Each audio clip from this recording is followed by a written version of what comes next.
నమస్తే, నా పేరు తేజస్విని. బీసీఎన్ న్యూస్ కి స్వాగతం. ముందుగా ముఖ్యాంశాలు. రాష్ట్రంలో ప్రజల సంక్షేమం, అభివృద్ధి లక్ష్యాల సాధనకు జనాభా కీలకం. ప్రజల ఆరోగ్య సంరక్షణ కోసమే సంజీవని సీఎం చంద్రబాబు.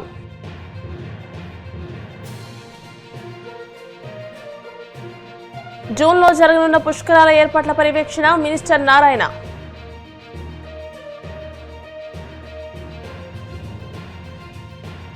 కూటమి ప్రభుత్వంలో ప్రభుత్వ ఆసుపత్రులకు లంచాల రోగం పట్టుకుంది. మాజీ ఎమ్మెల్యే మల్లాది విష్ణు.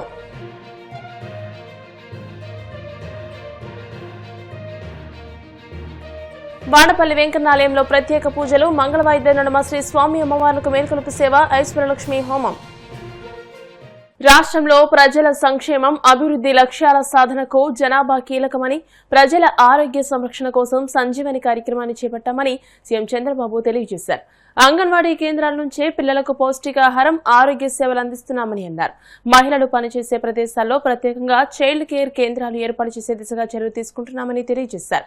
ప్రపంచ జనాభా దినోత్సవం సందర్భంగా శనివారం విజయవాడలో నిర్వహించిన కార్యక్రమంలో సీఎం పాల్గొన్నారు. జనాభా నియంత్రణ కంటే జనాభా సంరక్షణ ఇప్పుడు అత్యవసరమని స్పష్టం చేశారు. పిల్లలే సంపద అనే కొత్త కార్యక్రమానికి శ్రీకారం చుట్టారు. ప్రజల ఆరోగ్య సంరక్షణ కోసం రాష్ట్రంలో సంజీవని కార్యక్రమం చేపట్టనున్నట్టు సీఎం వెల్లడించారు. త్వరలోనే వృద్ధుల కోసం క్షేమం అనే కార్యక్రమాన్ని రూపకల్పన చేయనున్నట్టు వెల్లడించారు.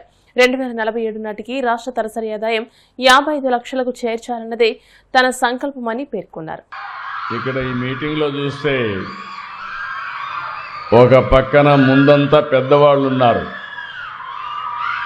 వెనకానంతా పిల్లలున్నారు. పిల్లలు ఎక్కడుంటే అక్కడ గోల ఉంటుంది, ఆనందం ఉంటుంది, ఉత్సాహం ఉంటుంది. ఎక్కడ పెద్దవాళ్ళు ఉన్నారో అక్కడ స్తబ్దత ఉంటుంది, సైలెన్స్ ఉంటుంది. అదే మరిగా రాను రాను పని కూడా తగ్గిపోతుంది.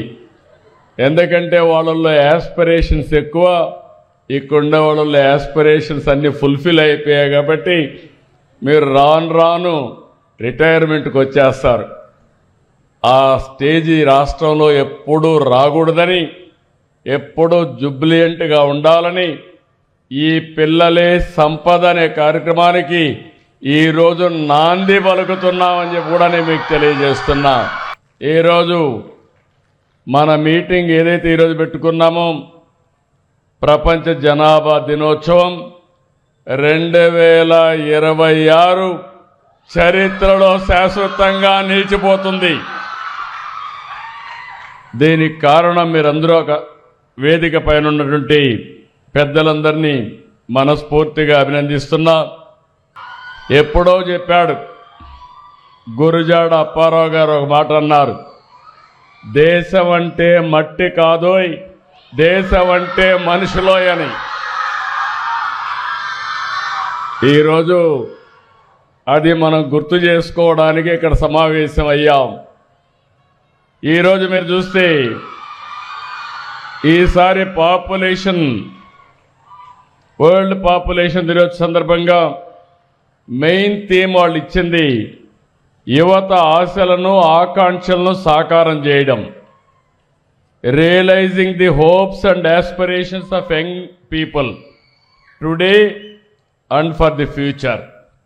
నేను ఒకటే చెప్తున్నా, ఈరోజు జనాభా నియంత్రణ కాదు, జనాభా సంరక్షణ ఒక నూతనమైన చరిత్ర ఈ రోజుతోనే ప్రారంభం అవుతుందని మరొకసారి తెలియజేస్తున్నా.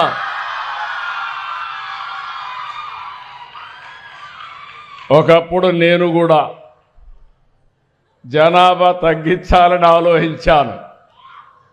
నాకు చాలామంది చెప్పారు అప్పుడు జనాభా తగ్గించడం అంత సులభం కాదని. మేధావులందరూ చెప్పారు జనాభా తగ్గించడం కష్టం, ముందు ఫిమేల్ లిటరసీ రావాలి, పేదరికం పోవాలి, అప్పుడే జనాభా తగ్గుతుందని చెప్పారు.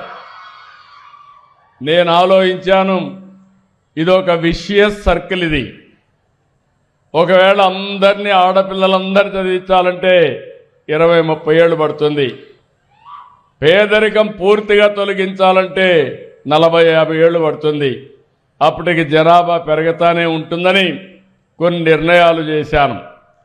ఆ నిర్ణయాలు మీరు చూస్తే ఎవరైనా పోటీ చేయాలంటే 2 కంటే ఎక్కువ మంది పిల్లలుంటే పోటీకి అర్హత లేదని స్థానిక సంస్థల చట్టాన్ని తీసుకొచ్చాను. ఇంకొక పక్కన ఒకప్పుడు 2 పిల్లలు అనేవాళ్ళం. ఒకరు ముద్దు, 2 ఓకే, 3 వద్దని ఆ రోజు క్యాంపెయిన్ చేశాం. ఈరోజు నేనే మళ్ళా ముందుకు వచ్చాను. దూరదృష్టితో ఆలోచించాను. అంటే ఎప్పటికప్పుడు మీరు గుర్తుపెట్టుకోవాలి, ఇక్కడ పిల్లలున్నారు. 25 సంవత్సరాల కంటే ముందు ఐటీ, దీనివల్ల లాభం ఏంటని ఆలోచించాను. ఆ రోజు ఐటీ ఆలోచించి ఐటీని ప్రమోట్ చేశాను. ఈరోజు గర్వంగా చెప్పగలుగుతున్నా, ప్రపంచం మొత్తం ఐటీ అంటే దానికి చిరునామా తెలుగు జాతి అని మరొకసారి విజ్ఞప్తి చేస్తున్నా. ఈరోజు మనందరం కూడా నేను మాట్లాడేది డిఫరెంట్ టెక్నాలజీస్ మాట్లాడుతున్నా. ఈరోజు పిల్లలు మీరందరూ ఉన్నారు, మీరు రేపు గురించి ఆలోచిస్తారు, నేను ఎల్లుండి గురించి ఆలోచిస్తా. మీకో నాకో తేడా అదే. నేను ఆలోచించేది రాబోయే 25 సంవత్సరాల్లో ఏం జరుగుతుందో ఇప్పుడే ఆలోచించి అది ఈరోజే ప్రారంభించడం నేను ఎప్పుడూ చేసే పని. ఇటీవల కాలంలో మీరు చూశారు, అనేక వినూత్నమైన కార్యక్రమాలకు శ్రీకారం చుట్టాం. ఈరోజు మీ అందరికీ చెప్తున్నా, రాసి పెట్టుకోండి. అమరావతి ప్రపంచంలోనే ఒక బ్రహ్మాండమైన నగరంగా తయారవుతుంది. తెలుగు జాతి గర్వపడే విధంగా ప్రపంచం మెచ్చుకునే నగరం తయారవుతుంది. జూన్లో జరగనున్న పుష్కరాల ఏర్పాట్ల పర్యవేక్షణలో భాగంగా మున్సిపాలిటీ విజిట్స్ లో రాష్ట్ర మున్సిపల్ మినిస్టర్ నారాయణ నరసాపురం ఇచ్చేశారు. మున్సిపాలిటీల డెవలప్మెంట్ మరియు రోడ్ నెట్వర్క్, వాటర్ నెట్వర్క్, రైలు మార్గాలు, ఫ్లైట్ సౌకర్యాలు తదితర సౌకర్యాల ఆధునీకరణ కొరకు రాష్ట్ర ముఖ్యమంత్రి వర్యులు నారా చంద్రబాబు నాయుడు ఆదేశాల మేరకు మున్సిపాలిటీల విజిట్ కి వచ్చామని అన్నారు. తదితర శాఖల అధికారులకు ఏర్పాట్లపై సూచనలు చేశారు. మీడియా సమావేశంలో రాష్ట్ర ప్రభుత్వ whip Narasapuram MLA Bommadi Nayakar, Kapu corporation chairman Kothapalli Subbarayudu, TDP Narasapuram నియోజకవర్గ ఇన్ఛార్జ్ పుత్తూరి రామరాజు తదితర నాయకులు పాల్గొన్నారు.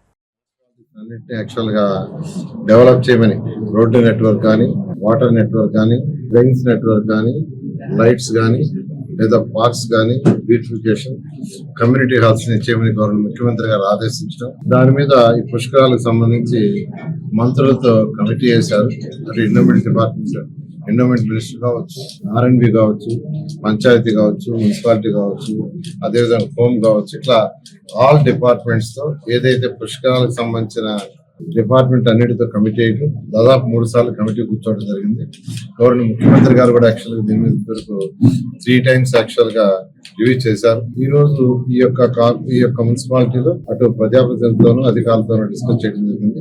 అయితే గవర్నర్ ముఖ్యమంత్రి గారు ఇచ్చిన ఆదేశం ఏంటంటే 100% డ్రైన్స్ పూర్తి కావాలి, పుష్కరాలకి రోడ్లు పూర్తి కావాలి, లైట్లు కావాలి, డ్రింకింగ్ వాటర్, పార్కులు చేయమని ఆదేశించడం. దాని మీద యాక్చువల్ గా కేంద్ర ప్రభుత్వం ఇచ్చే డిఫరెంట్ ప్రాజెక్ట్స్ కానీ, లేదా మన స్టేట్ గవర్నమెంట్ ఇచ్చేది కానీ, వీటి మీద యాక్చువల్ గా వర్కౌట్ చేసి రీసెంట్ గా UCF అర్బన్ ఛాలెంజ్ ఫండ్ 25% కేంద్రం వస్తుంది, 75% మనం పెట్టుకోవాలా. అది మున్సిపాలిటీస్ లోన్ రైజ్ చేసుకోవచ్చు. ఈ రోజు ఈ మున్సిపాలిటీకి 34 కోట్లు దాని మీద శాంక్షన్ చేయడం. దానికి సంబంధించి ఎస్టిమేషన్స్ కూడా అధికారులు తయారు చేశారు. అది 2-3 రోజుల్లో కేంద్రానికి పంపించబోతున్నారు. పంపించే లోపల లోకల్ ఎమ్మెల్యే గారికి, ప్రజాప్రతినిధులకు ఒకసారి అధికారులకు చూపించమని చెప్పడం జరిగింది. వాళ్ళు చూసి వాళ్ళు ఓకే అని, లేదా చిన్న మార్పు ఏదైనా చేస్తే ఆ మార్పుల ప్రకారం దాన్ని పంపిస్తాం. అది పంపిస్తే బహుశా నెక్స్ట్ మంత్ గానీ అవతల మంత్ గానీ శాంక్షన్ అయిపోతుంది. ఆల్రెడీ 14,000 కోట్లు ఆంధ్ర రాష్ట్రానికి UCF లో కేంద్రం శాంక్షన్. అందులో కేంద్రం ఇచ్చేది 3,650 కోట్లు. ఎందుకంటే 300 మిగతాది రాష్ట్రం కానీ మున్సిపాలిటీ కానీ భరించాలి. ఇదేంటంటే వాళ్ళు ఇచ్చే 25% లోన్ కెపాసిటీ ఉండాలి. ఏ మున్సిపాలిటీకి అయితే లోన్ కెపాసిటీ ఉందో వాటికి మాత్రమే 25% ఇస్తారు. ఈ మున్సిపాలిటీ తీసుకుంటే 34 కోట్లు మాత్రమే వాళ్ళ షేరు మన షేరు వచ్చే విధంగా వచ్చింది. దాన్ని ఇమీడియట్ గా కేంద్రానికి పంపించి శాంక్షన్ చేస్తాం. అంటే అప్రూవ్డ్ ఇది యాక్చువల్ గా మనకు వాళ్ళు 14,000 కోట్లు అప్రూవ్ చేశారు. మనం డిపిఆర్ చేసి అడిగి పంపించాలి. అధికారులు డిపిఆర్ చేస్తున్నారు. దాన్ని ఒకసారి ప్రజాపతి చూపించమని చెప్పారు. పుష్కరాలకి ఒక 15 కోట్లు గౌరవ ముఖ్యమంత్రి గారు స్పెషల్ గా మళ్ళా శాంక్షన్ చేశారు. ప్యామ్ మోడల్ లో రాష్ట్రంలో కొన్ని మున్సిపాలిటీస్ లో వాళ్ళ యొక్క కెపాసిటీని బట్టి చేస్తున్నాము.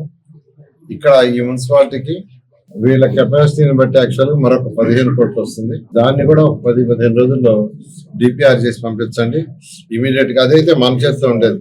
ఇమీడియట్ గా యాక్చువల్ గా దాన్ని స్టార్ట్ చేస్తాం. ఇంతవరకు అమృత్ 2.0లో 125 కోట్లతో డ్రింకింగ్ వాటర్ వస్తున్నారు.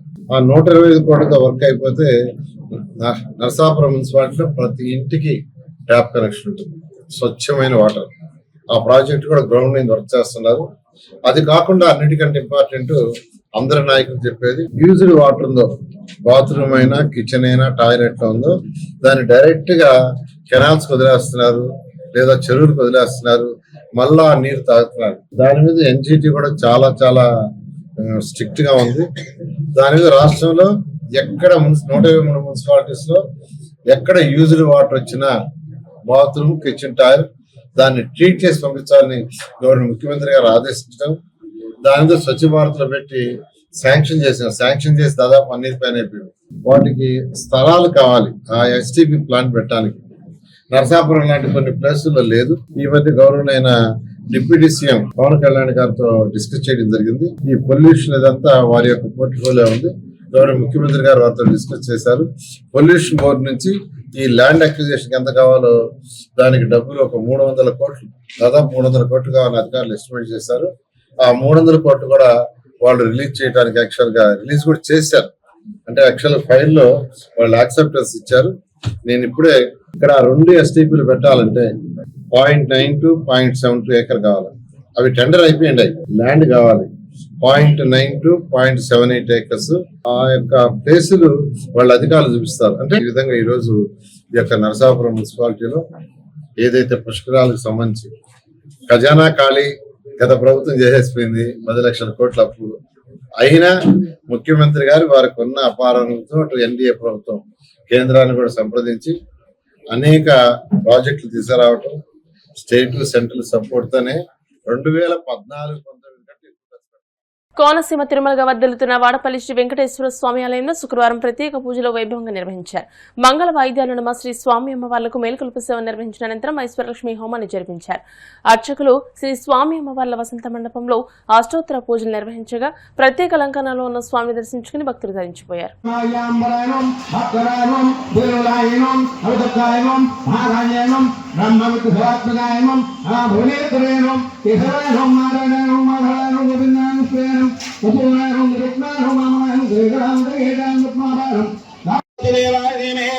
విష్ణు ప్రచోదయాత్ లక్ష్మీ ప్రచోదయాత్ ధనుర్ధరాయ విద్మహే సర్వసిద్ధేయ ధీమహి.